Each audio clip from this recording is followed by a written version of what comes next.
Assalamualaikum warahmatullahi wabarakatuh. Mau bertanya Gus, seseorang yang telah mengalami musyahadah apakah bisa terulang kembali? Pun matur suwun Gus.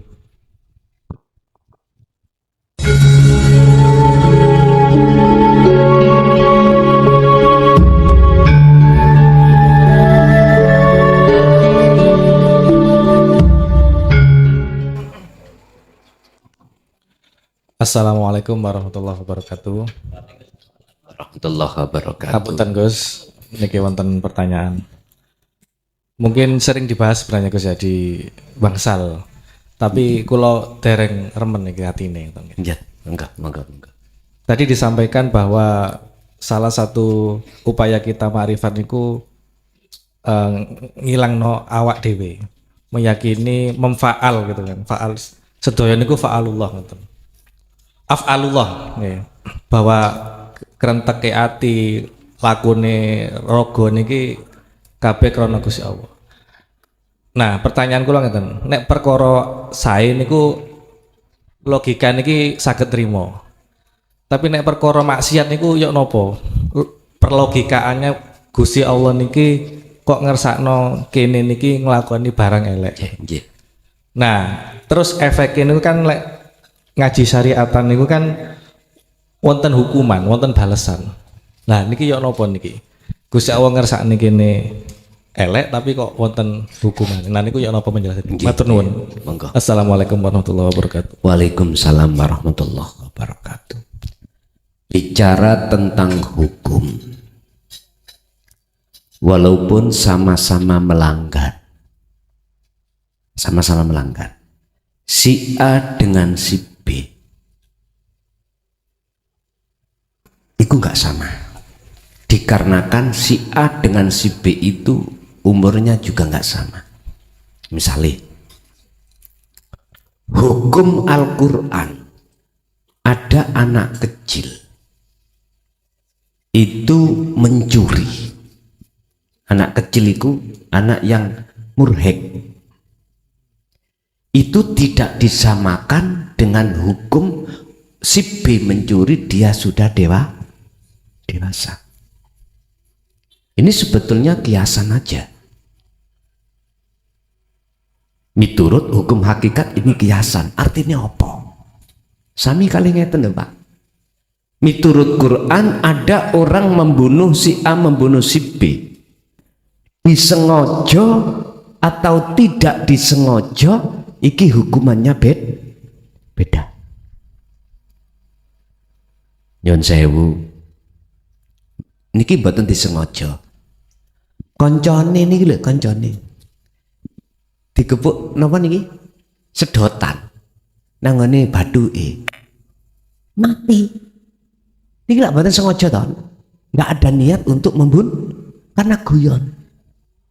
Itu hukumnya kalau dalam Al-Qur'an enggak sama dengan orang yang ngapunten ya, membawa pedang utawa yang lainnya, itu beda. Kalau Quran, kalau negara antara direncanakan dan tidak, ini beda juga hukumannya. Ini semuanya adalah kinayah. Artinya apa? Gini, di dalam salah satu ayat Allah menjelaskan, jikalau perkara baik itu dari Tuhanmu Allah, jikalau dari perkara yang enggak baik, contohnya maksiat, itu dari nafsumu sendiri. Berarti kan ada dua penguasa Pak ya. Ada dua penguasa. Ini berlaku pada siapa hukum ini? Berlaku pada hukum terhadap hukum. Hukum ini berlaku pada siapa? Bagi orang-orang yang bagi orang-orang yang biaklin, berakal. Siapa orang yang berakal itu Pak? Orang-orang yang sudah masuk di zona baligh dan akalnya itu berfungsi. Tapi ini tidak akan berlaku bagi orang-orang yang bighairi aklin, yang tidak punya akal. Contoh wong gendeng.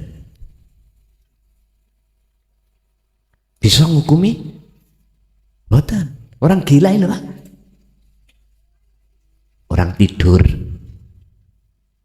bisa dihukumi? Orang semaput, ratangi-tangi, koma, sakit dihukumi? Mboten sakit. Artinya apa Pak? Orang yang sudah mencapai tingkatan makrifat, ruhnya itu sudah tidak menganggap selain Allah itu ada. Hatinya ya. Lah orang yang mencapai tingkatan makrifat itu ada golongan dua. Cara makom iku ono makom loro diletakkan di khos dan khawasul khawas. Yang ada di khos baik akal maupun hati itu sudah lenyap. Lenyap artinya sudah tidak bisa melihat. Wujud sakliyane Allah itu nggak bisa melihat. Sehingga jenengan tangklet tinggi gur meneng. Meneng. Mboten saged dijak komunikasi mboten saged. Ditanya dari mana Pak? Jawabannya nyelentang.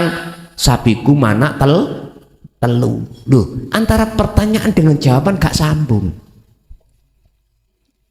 Orangnya disebut majeduk. Kelakuannya jadab. Ini seakalnya Pak.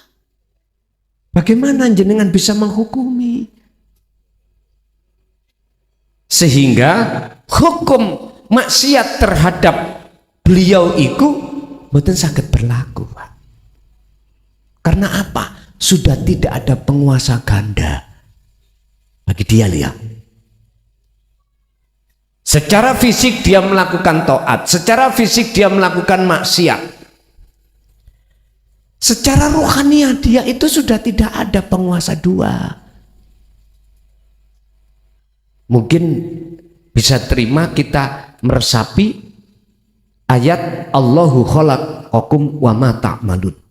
Hadise la haula wala quwata illa billah. Mungkin kalau sudah meresapi itu, menghayati itu, sedikit membantu tentang belum bisanya diterima jikalau maksiat itu datangnya dari Allah, jikalau maksiat itu datangnya dari nafsu. Keyakinan kita kan maksiat kan dari nafsu, dari diri kita sendiri, karena dalile wonten, Qur'ane ya wonten, cuman kita belum paham, belum meresapi hakikate nun vaksin. Nafsu itu kan hurufnya kan nun vaksin toh. Diri toh. Diri siapa? Diri siapa? Bagi kelas kita yang masih disalik dalam perjalanan mendekat bertemu loh, tapi belum bertemu, tidak bisa Pak dicampuri hukum kalau taat maksiat itu dari Allah, nggak bisa, nggak boleh, karena masih berlakunya hukum maksiat. Masih ada dua penguasa, satu yang menguasai perkara taat yaitu Allah, satu ada penguasa yang menguasai maksiat yaitu nafsu. Iki jenenge wonten pangeran loro. Nek miturut orang yang sudah muradin itu orang makrifat. Nek bagi kita yang salikin belum, ndak, pangeran ya Allah tok. Tapi kita belum mengesahkan Allah. Belum mengesahkan Allah. Kita masih memandang selain Allah itu ada. Perkara maksiat dan taat, dua jenis kalimat ini kan pandangan syariat toh Pak. Pandangan dohir. Dikatakan maksiat karena memang itu larangan, dikatakan taat itu karena itu perintah. Memang kelas kita yang masih disalib ya harus gitu Pak. Sebuah proses kita memang. Tapi kalau sudah menyentuh ke ranah makom arifin, makom iksan, makom makrifat, beda niku mengki. Ngeten. Nun vaksin diri itu sudah tidak memandang nafsu. Karena dalam pandangan basiroh beliau-beliau itu nafsu sudah tidak ada. Tidak ada.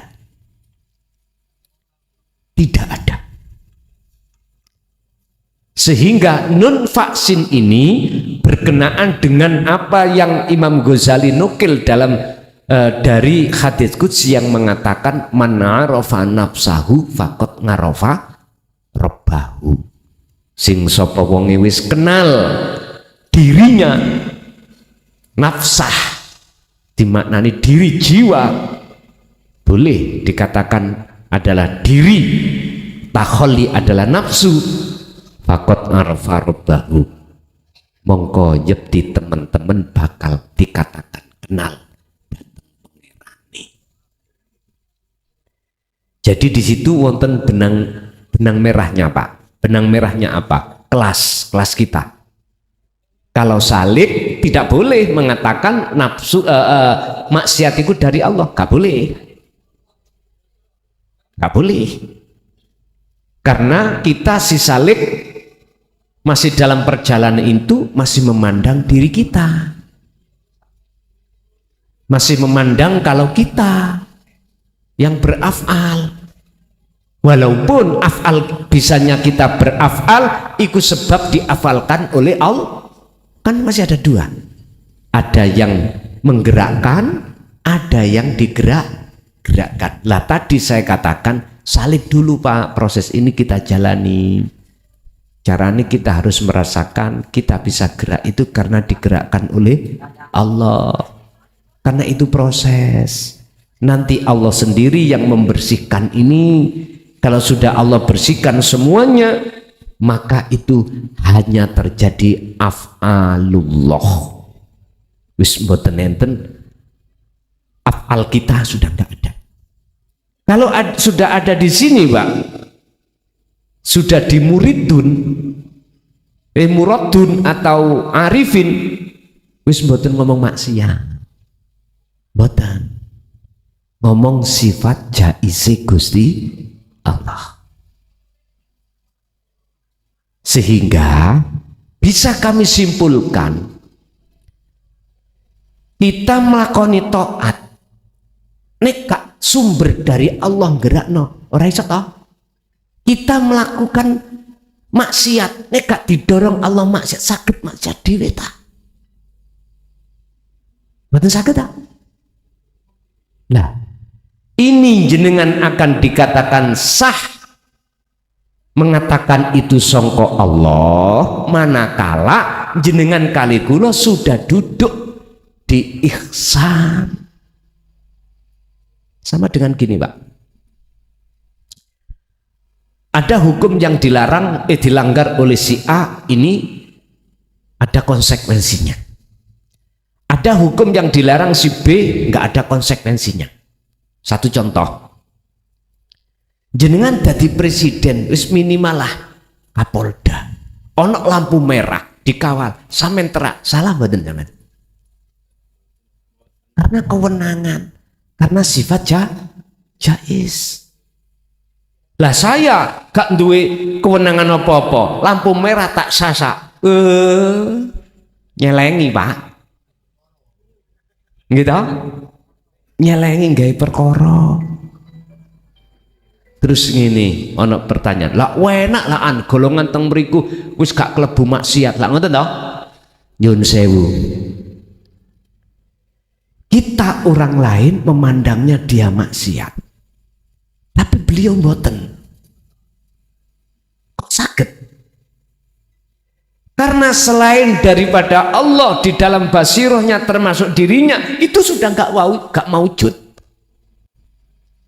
Wis kalau tambah ngeluh ngaji sampeyan nih ngeluh dideleh, wis suk kapan ae disambung maneh. Intine Pak, hukum loro antara salikin dengan muradin mboten asal dicampur. Mboten asal dicampur. Golongan kita yang ada di syariat nggak bisa disamakan golongan jenengan yang ada di makrifat, mboten saged. Mboten saged. Beda kelas. Intinya ya wis beda kelas, ngoten. Lah, bagaimana kita bisa naik kelas itu? Jawabannya sederhana. Naiklah jenengan ke puncak gunung. Tinggi-tinggi sekali. Di sekitar jenengan ada sesuatu yang indah, yaitu pohon cemara. Jangan kau menyentuhnya, jangan kau mendekat. Apalagi kau memanjat, jangan. Lihat sajalah. Ini kinayahnya. Artinya apa? Udah, hati jenengan ojo tolah-toleh urusan babakan dunya.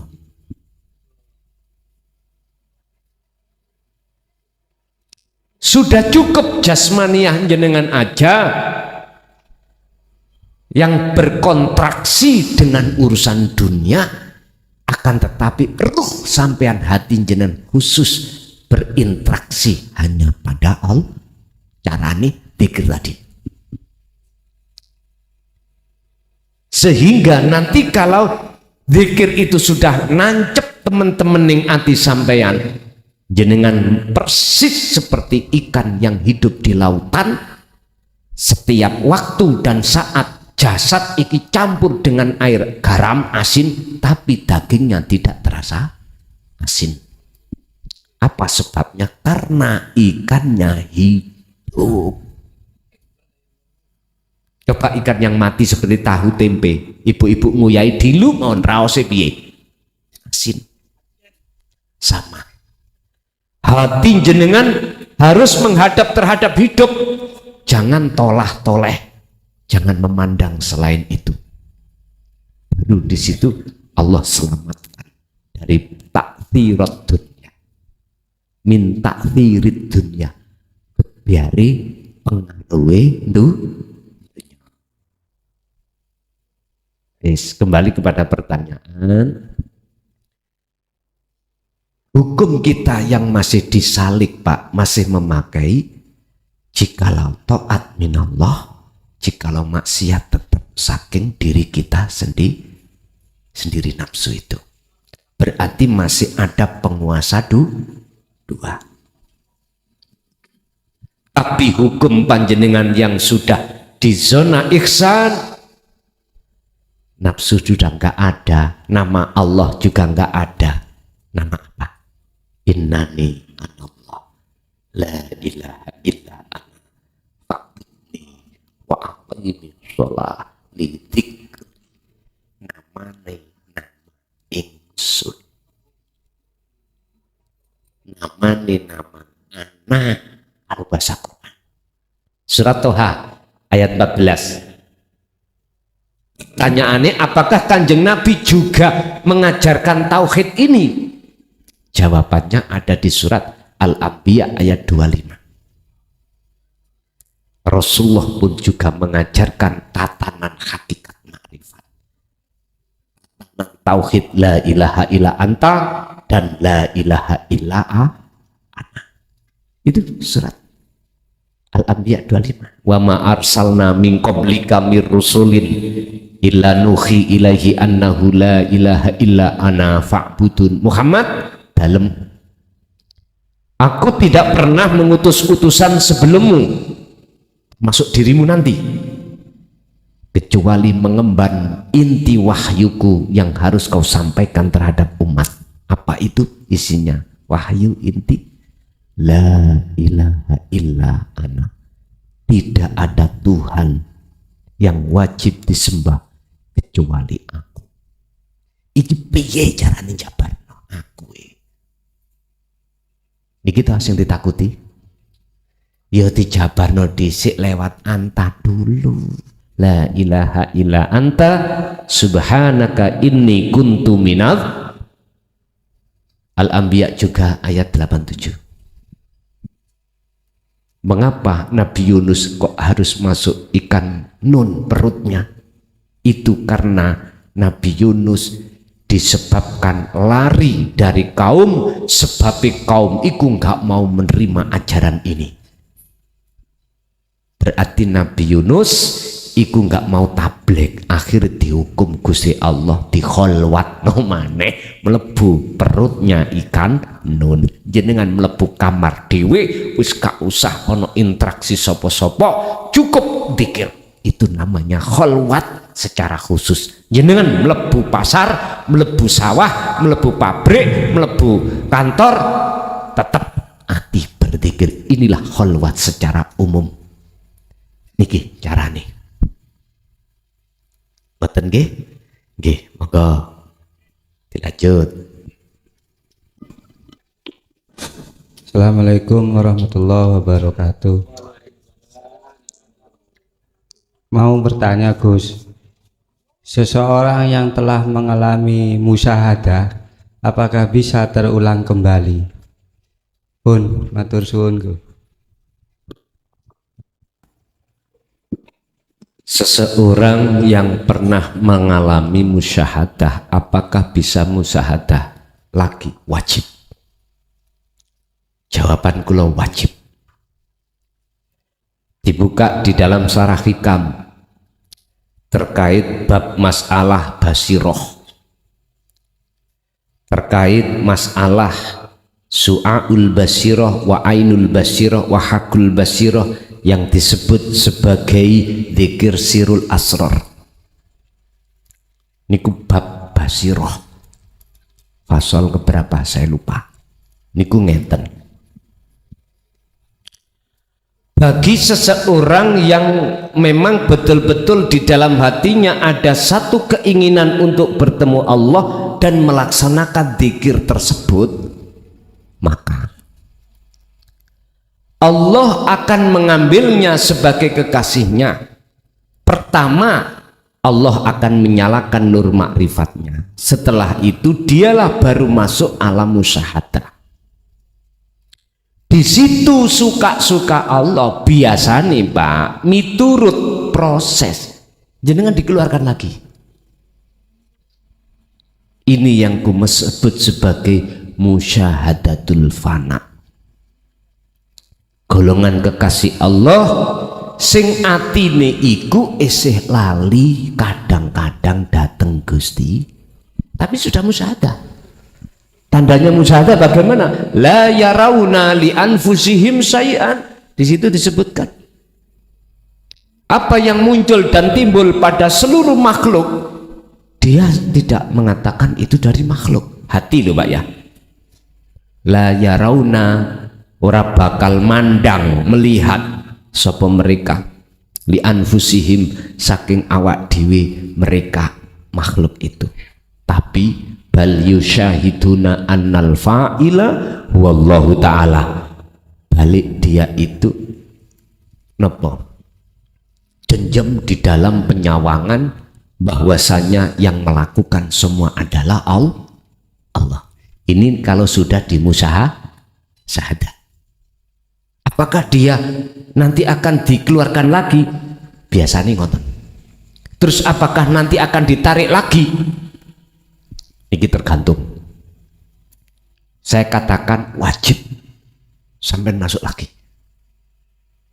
Lu sing nglebokno ya Gusti Allah, sing ngetokno ya Gusti.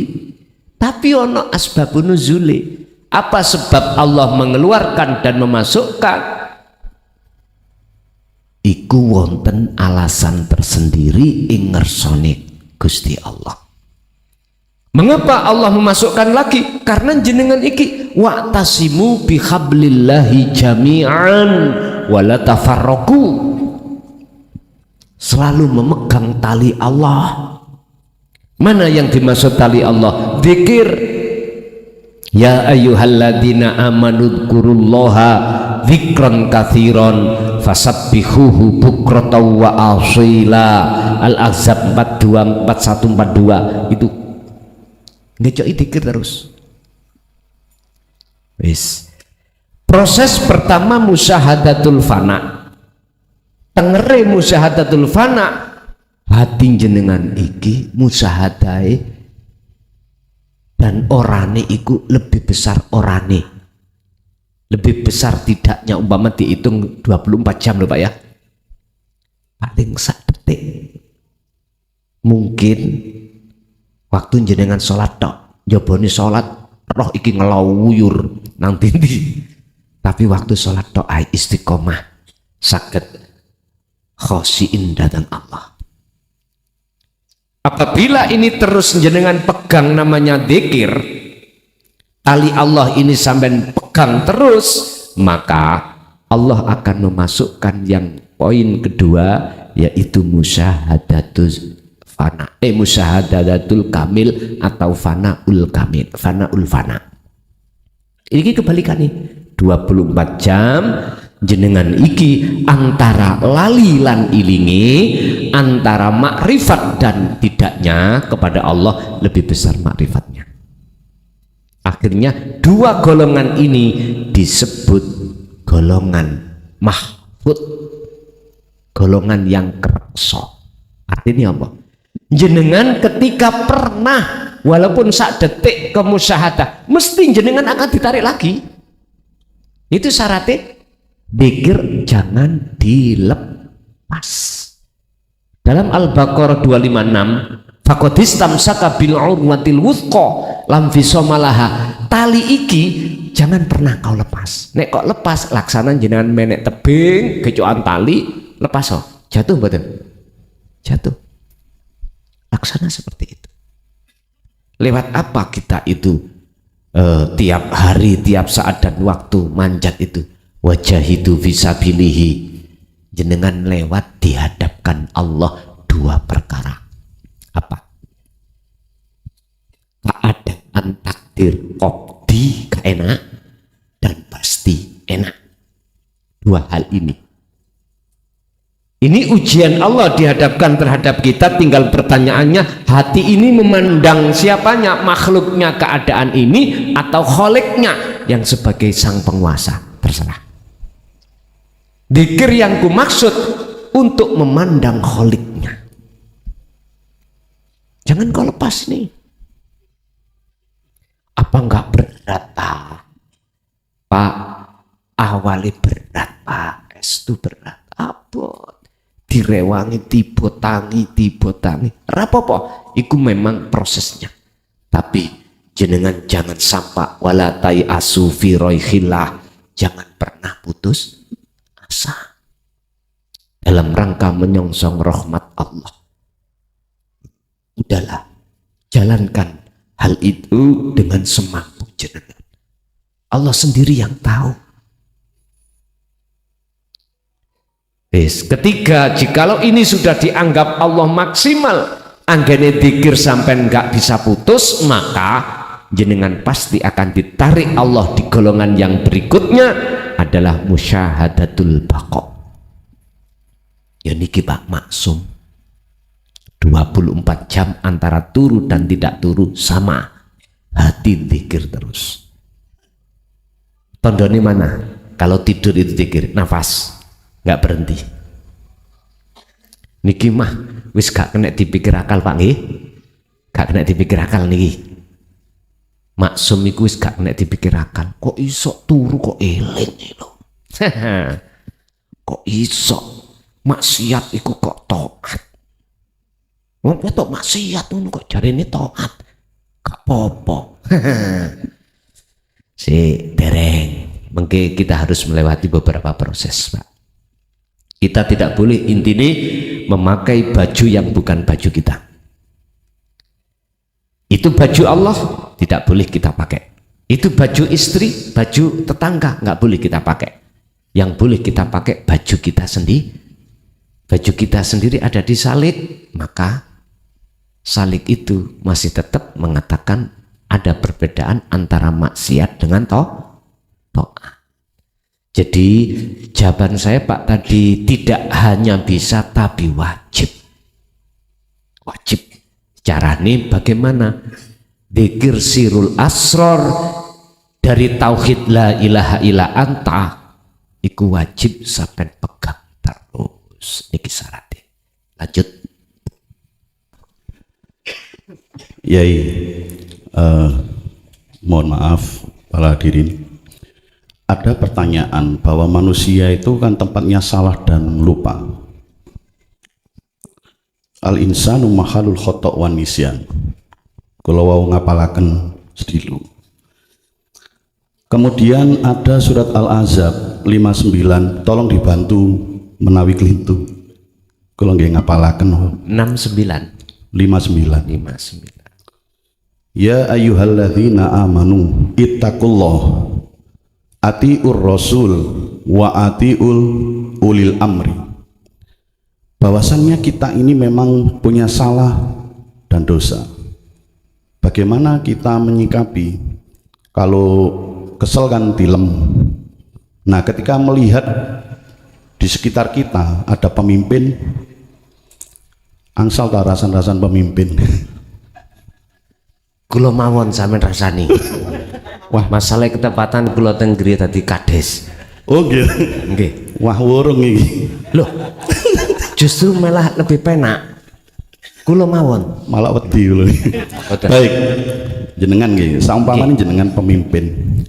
Kita taat kepada Allah wajib, Rasul wajib, kemudian taat kepada pemimpin.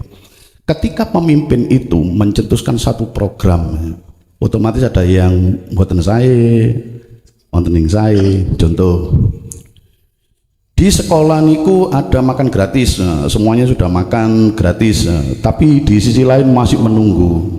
Itu kan buatan saya, karena ada yang dikorbankan. Nah, sisi lain pemimpin ini menciptakan satu permainan yang luar biasa, yaitu sepak bola. Wingi ku menang Indonesia kali Cina. Nah, sebagai umat manusia, sebagai manusia umat Rasulullah, kiat-kiat apa untuk memendam? Kita itu harus memendam diri, tapi melihat lingkungan kita itu ada yang janggal. Apa kita harus diam? Apa kita harus memberikan sesuatu? Matunun, yai. Nggih. Menungso memang sifatnya salah dan lupa. Apa sebab demikian? Karena di dalam diri kita sebagai insan niku Allah bekali namanya sifat basariyah. Ini tidak hanya basiroh tapi basariyah juga. Apa sifat basariyah? Sifat mingkol bin rohibin, sifat yang condong terhadap selain Allah. Ini yang akan menjadikan lupa kita khusus terhadap Allah. Qur'ane alhaakumut takatsur hatta zurtumul maqabir. Hal ini terjadi sampai kematian manusia. Sehingga wajar kita manusia itu berbuat salah ataupun lupa. Makanya mengapa Allah itu Maha Pengampun. Wa yaghfir lakum dzunubakum. Selagi kamu itu tetap condongin nang atimu, condongin nang aku, apa sing kesalahan yang pernah kau lakukan, yaghfir lakum dzunubakum, tak ngapura. Ngoten. Niki kalau kami ambil dari sisi hakikat, sifat lupa itu yang dimaksud lupa itu terhadap Allah, mboten terhadap selain Allah. Hakikat ya. Terus bagaimana cara untuk kita itu sifat lupa itu bisa hilang? Ngeten Pak, jujur kita manusia sepanjang zaman, sepanjang sejarah tidak akan pernah bisa melawan nafsu. Mengalahkan gak bisa. Yang bisa mengalahkan adalah Allah.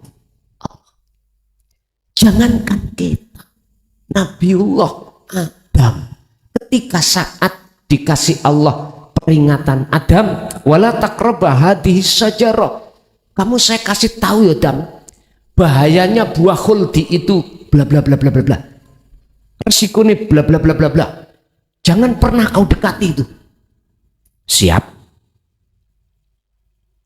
Kita roh sudah dikasih Allah, alastu birabbikum, qalu bala syahidnya, jikalau kau tidak menyembah aku dan aku tidak kau katakan sebagai Tuhanmu, resikonya bla bla bla bla bla bla.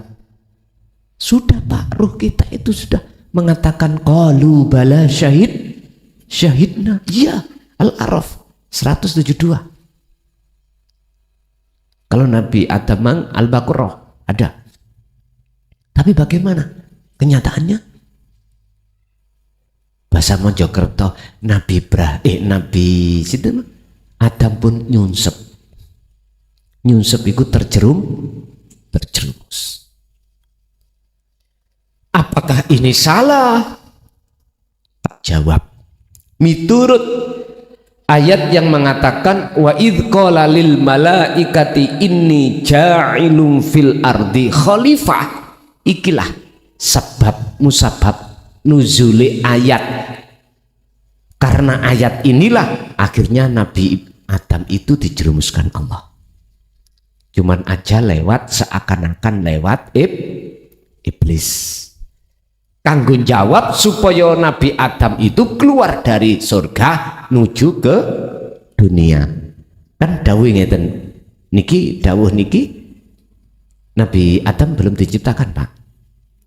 Beliau Allah berkata kepada para malaikat, "Hei malaikat, aku arep nyiptakno makhluk manusia di bumi untuk menjadi pemimpin." Berarti pada saat ayat ini dawuh, Nabi Adam belum tercipta. Ayat ini dawuh berarti jenengan belum wujud. Roh itu belum ditiupkan. Bapak Ibu, setelah ditiupkan, setelah perjanjian sudah selesai, ditiupkan dan lain sebagainya, maka untuk menguji kita kesetiaan pada Allah, diutuslah nafsu itu untuk merapat terhadap jagate ati yang kami sebut sebagai sifat basariyah. Mesti mencondongkan suka terhadap kehidupan dunia, lupa terhadap kehidupan akhirat. Yastakhibunal hayata dunya. Siapapun kita kalau sudah hati condong terhadap kehidupan dunia, alal akhirah ngalahake, artinya akan lupa kehidupan akhirat. Lupa Allah. Lah piye carane? Ya sifat basariyah iku Pak kudu dilepas dari hati jenengan. Cara Allah melepas miturut kaidah di dalam ilmu tasawuf, di dalam kitab hikam ngeten. Sifat basariyah itu akan keluar dari jagate ati apabila Allah itu mengutus waridnya masuk di dalam jagate ati. Siapa warid? Malaikat yang Allah utus untuk mengusir penjajah ruh dalam hati ini, yaitu nafsu. Sebab jikalau itu tidak keluar, maka ruh kita selalu jadi budaknya hawa nafsu. Artinya perilaku apa wae mencerminkan karepe nafsu. Contoh, jangankan perkara maksiat secara dohir, ini gak ada kaitannya dengan nafsu. Taat cara dohir sih ono kaitannya nafsu. Contoh kula salat Pak, oleh karena saya tidak tahu mana si nafsu itu dalam diri yang harus ku perangi, maka dalam hatiku mesti aku merasa kalau aku yang bisa melakukan sholat. Hati ini lalai terhadap Allahnya, asli lali. Oleh karena hatiku seperti itulah, akhirnya jangan heran kalau dalam hati ini ingat macam-macam persoalan dunia. Ini fakta. Saya tidak bicara omon-omon. Saya tidak bicara abal-abal. Ini fakta terjadi pada siapapun kita dan apapun status kita. Sifat lupa, kesalahan itu akan hilang manakala sifat basariah ini Allah lenyapkan. Carane warid itu diutus. Lah alasan Allah mengutus warid terhadap hati ini karena si hamba tadi selalu berzikir. Kuncinya di situ. Entek. Yang kedua terkait ayat atiullaha wa atiur rasul wa ali. Nama terus ya? Pemimpin bawah. Kuli amri atiullaha wa atiur rasul wa ulil amri. Surat Al-Ahzab ayat 59. Coba mengke dilihat. Bapak Ibu, ini jenengan kalau tak tarik secara hakikat jangan melihat kulitnya. Nama Allah kulit, nama Rasul kulit, nama pemimpin juga kulit. Sampai harus memandang yang esanya. Kalau jenengan memandang yang esanya, hati ini tidak akan kontroversi, Pak. Sekalipun kebijakan pemimpin itu kayaknya itu kurang arif. Karena saya memandang esanya, boten saged jenengan kali kula nyalahaken. Padahal satu sisi kelihatannya kearif. Cuman untuk sampai di situ kan ada proses, Pak. Apa prosesnya? Fid dunya hasanah wa fil akhirati hasanah. Piye syariati ben bener, hakikati juga bener. Ngeten. Kita dihadapkan kejadian-kejadian di tengah-tengah masa kita itu namanya makan gratis tadi. Ada satu daerah yang bisa melaksanakan, satu sisi ada satu daerah yang tidak terlaksana. Tapi sebelumnya kita harus memegang kata kunci. Apa kata kuncinya?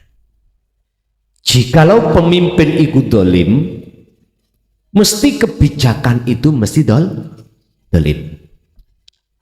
Prajuritnya mesti dolim. Tapi jikalau pemimpin itu taat, arif, mesti keputusannya itu arif. Yang di bawah mesti ikut arif. Itulah laksana ruh itu rojo, jasad iki adalah prajurit. Apa yang dilakukan jasad itu sumbernya dari roh. Perintah dari sang raja. Kalau rajanya taat pada Allah, maka jasad akan taat.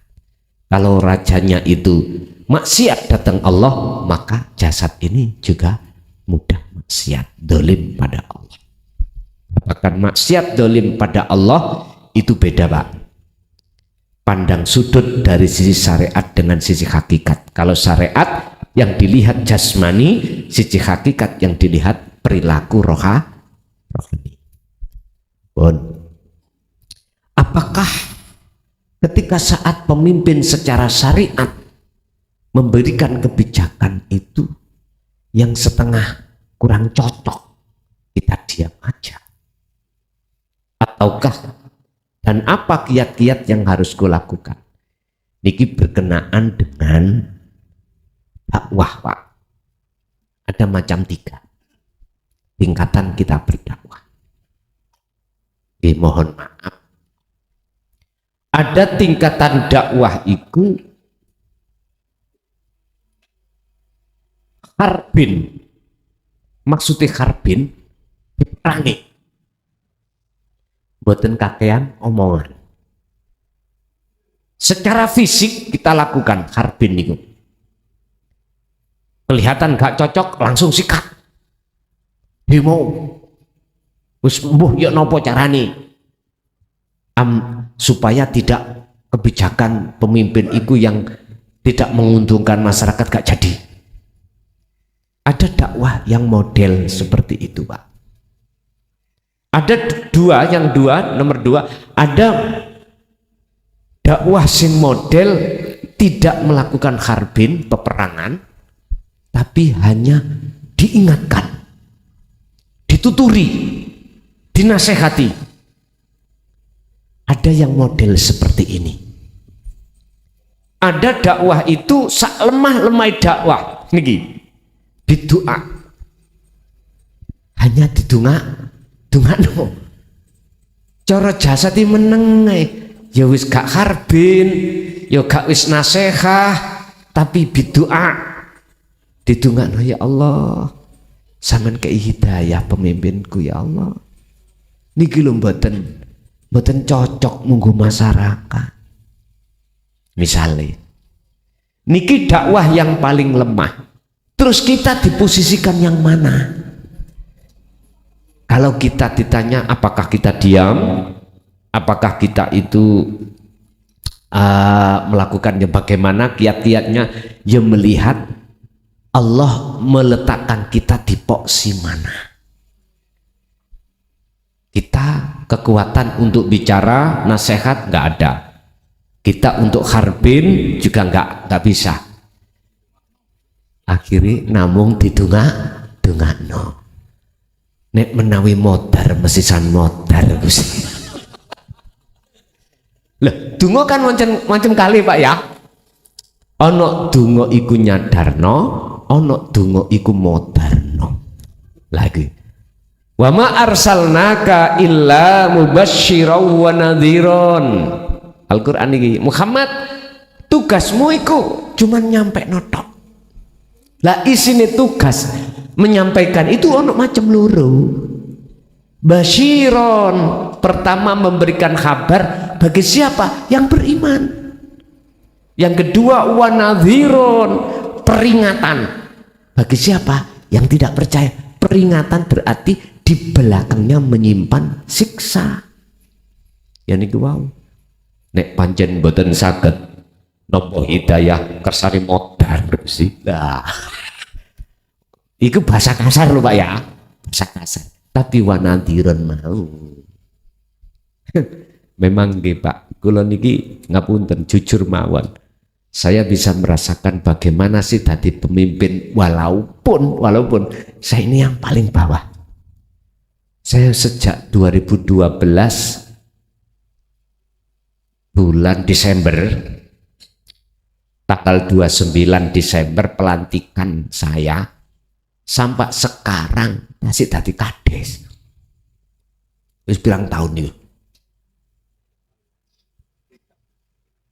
Mulai 2012 sampai 2025 niki. Wis sak monten niku lho. Ngajokne mundur di demo malahan.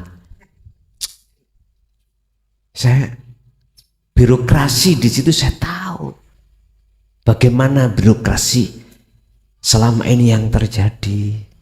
Iki rahasia negara. Tapi berhubung saya diletakkan Allah binasihatin, tak nasihati. Perubahan birokrasi. Apa birokrasi ini Pak? Pemimpin itu diingoni Pak oleh anak buah. Sebab nek gak diingoni dimutasi. Apa mana sampean gedhingi dilebokno buku gede dipindah nggih mboten. Nah, perubahan dadi pemimpin sing ngayomi. Ingonono anak buahmu, ojo kuwi sing ingoni. Angel napa mboten? Mboten angel. Syaratnya ini. siapapun kita ya, selagi hati jenengan belum kenal Allah, tak jamin gak iso. Mboten saged. Wis tah. Masih mengatakan sopo siro sopo ing, masih ngoten ta terus wis rapalane ngoten sopo siro sopo ingsun sopo dadi apa akmu ngoten.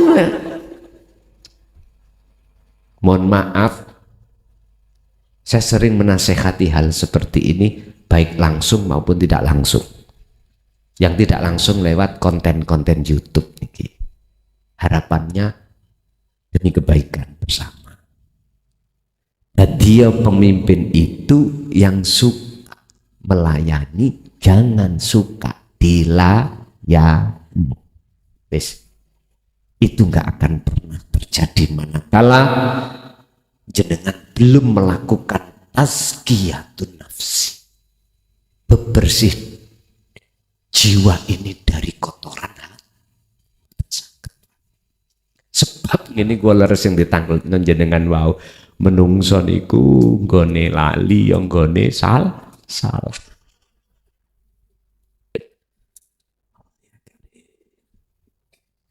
Kalau jenengan purun lenggah teng mriki, artinya teng mriki birokrasi mau melayani, tidak suka dilayani, tidak gampang suka dilayani, gak usah Pak ono hukum polisi, gak usah, gak suka. Apa jeneng gak usah wonten KPK didirikan, BPK, inspektorat, gak usah, karena gak berani. Jangankan mengambil hak milik orang lain, haknya sendiri aja tidak boleh diakoni kok. Kabeh dikatakan hak Gusti. Ngoten makane pun heran nek wali-wali nih Gusti Allah biyen niku, zaman biyen donya brono wis ditinggal, bojo sampai bojo ditinggal. Nek zaman sakniki wonten carane ojo ditinggal tapi yo ninggal. Tinggalan tapi ojo tok tinggal. Padha mbek salat sira, salat iku hukume wajib dilakoni. Wajib, tidak boleh tidak. Tapi ketika melakukan salat wajib hatimu meninggalkan salat. Bingung mana iki? Ini lho maksudnya. Salat 5 waktu bagaimanapun Allah sampun dawuh di dalam surah Al-Baqarah ayat 238, hafidhu ala sholawah wassolatil wusta wa qumu lillahi qanitin. Wajib jenengan reksa wassolatil wusta, bentuk wujud jenengan kalau ruh ini juga sholat, mongko tinggalen jenengan iki rumangsa isok sholat dhewe tinggalen. Ini lho karepe iku mau, artinya ojo ngaku-ngaku isok sholat dewe. Atiku kudu netepno yen aktivitas sholat iku sumbere sangka Gusti. Lho niku lho maksude ninggalno jenengan sholat. Kok salah paham mulih kabeh sarunge dibuah. Wah keliru niki. Paham Pak nggih? Ngaji mesan ditutukno. Samargung kok waktu keterangane ngene ndingklu. Tak kira ndingklu iku paham, gak balik. Iku jenenge keturun. Mulih langsung kesimpulannya, Dik, rukuh tinggalan Dik, terus Kang Son mau ninggalno salat. Aduh mateng nih. Pun ngapunten Kang Kewadah. Jadi bagaimana kiat-kiat kita untuk bersikap ketika saat ada pemimpin kita yang tidak sesuai? Tinggal poksi kita ada di mana? Poksi kita di mana? Estupa. Sebab ini wong mlebu kerjaan dadi pemimpin mesti ngene. Telekane enggak? Ayo ngomong enggak? Tingkatane nyalokno kepala desa lho wis paling ndek lho nggih. Jarene kok duit-duitan telekan. Saya ngelaksanakan sendiri Pak. Dari kejujuran hati saya apa yang terjadi. Kula niki pun 2 periode. Dua periode. Periode pertama selepas saya dari penjara 3 tahun, niku warga nyuruh saya untuk menyalonkan, saya bicara saya nggak punya uang. Jujur bukan uang saya pribadi saat itu, masyarakat urunan. Loh pakai uang toh? Lu uang iku. Lah dibuat syukuran, dibuat apa? Bener kalau saya sih nggak mengeluarkan sepeser pun karena memang nggak ada apa-apa. Ingat Pak, nyalonkan kepala desa kalau nggak modal, nggak dadi ku gak rugi. Gak mikir utang. Makanya silakan menyalonkan, ojo kadek duian. Modar lah wisah. Sampai kudu nggawa keyakinan pada Allah. Bersihkan dulu kehendak dalam hati jenengan untuk mencalonkan, itu bukan kehendakmu. Apa tentu maksudnya? Urusan jadi dan tidak urusan Allah. Estu Pak, cara pribadi duit kula niku duwe apa sih Pak? Estu kula niki wong miskin. Penggawean kula niku napa sih? Nggih, sami kalian jenengan nang sawah. Cuman mawon kula mulang ngaji ngoten pada saat itu. Terus ono masalah didik, akhirnya kula mlebu penjara 3 tahun. Dia gara-gara ngaji. Apa maneh? Sampun kula mal Pak, apa resiko ketika saya menyampaikan tentang ilmu daqaiqul asrari? Paling cawili yo di penjara. Delala yo. Cuman balane lewat macem-macem. Mboten napa-napa. Tetap tak lakoni Pak, karena itu proses kehidupan saya di mata Allah. Ikhlas kok kula ridho. Mulih malah kongen dadi kepala sapa nyono. Mboten nyono blas. Estu. Oke. Terlepas dari periode pertama, periode kedua Pak. Sama. Saya memang sekecil pun hati nggak ada niat untuk mengikuti periode kedua. Tapi masyarakat yang dengar kalau saya tidak menyalonkan nang bali desa rombongan demo kula jawab penak. Duwe apa sing tak gawe? Sampeyan ngerti dhewe, ganjaran wis tak balekno maneh mulai aku njabat. Dinikmati masyarakatku dhewe. Siltap kami 1 bulan itu Pak 3.100.000 bayaran kula. Siltap ya. Belum tunjangan yang lain. Siltap itu 3 juta dalam 1 bulan. Gusti Allah dawuh. Kok jeraganku situ iki sing gak dawuh, gak gelem nglakoni. Jeragan kula situ dawuh. Kuwi ora bondo ngono. Si jajal nek kuwi setya nang aku, balekno ganjaranmu tentang kepala desa nang masyarakatmu. Oke, ini kalau bangsalaken Pak, sampai saat ini usulan warga kadang-kadang nyun sewu, yang namanya panen jagung diteri jagung, pari didui pari, alhamdulillah, sing penting gak nyaluk loh, betul nyaluk. Sama siltap nih ngoten sih. Nek kuwi pancen setia nang aku kek wong rondo-rondo tua, anak yatim, nggih kula laksana. Dadi mboten nampa. Kula ning ati kok gak rondo enom sih Gusti. Ning ati guyon ta ya, guyon. Lah kok sing diomong rondo tuwa.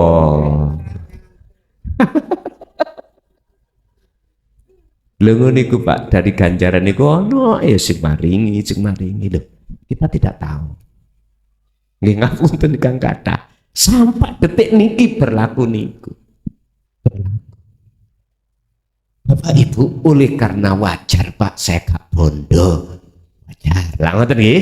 Mangkane jenengan nek duwe kepingin nyalokno dadi pemimpin minimal kadus lah. Ojo modal.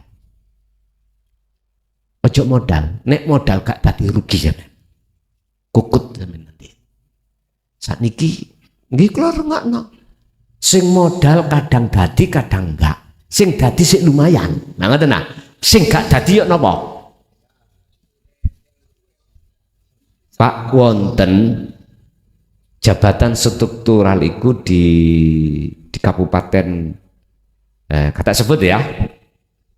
Sampai mengeluarkan kepingin meraih jabatan tertinggi di sekup kabupaten. Nah, di bawah bupati. Sampai mengeluarkan uang ratusan juta. Dulu, ngoten. Saya ngomong dulu, sekarang umpama ya gak ngerti ya. Sampai Pak meninggal. Uang sudah ditransfer, gak dilantik-lantik. Mikir. Dilantik, sebetulnya dilantik asal 1 minggu. Dia mana? Dimutasi mana? Gak bingung toh. Wis ngeri Pak. Wis kita makanya bagaimana ya? Baldatun thayyibatun wa rabbun ghafur itu bagaimana? Enggak iso. Jikalau pelakunya itu tidak bertauhid. Pelakunya itu tidak mau mujahadatun nafsi atau tazkiyatun nafsi. Boten saged, Pak. Karena secara langsung atau tidak langsung kita hidup di dunia itu dihadapkan serba kebutuhan. Kebutuhan pribadi, suami, istri, anak, tetangga, bahkan kadang-kadang mikir nyelengi sok kanggo anak putu. Kadang-kadang ngoten, warisan-warisan, padahal nek mate ya ora digawa. Qad khasiral ladzina kadzdzabu biliqa'illah, sungguh sengsara bagi orang-orang saat di dunia ketika saat di dunia tidak mau mengadakan pertemuan terhadap Allah sehingga sudah terjemput kematian. Naudzubillah. Surat apa? Batasan diri. Sing jelas Quran nih wow.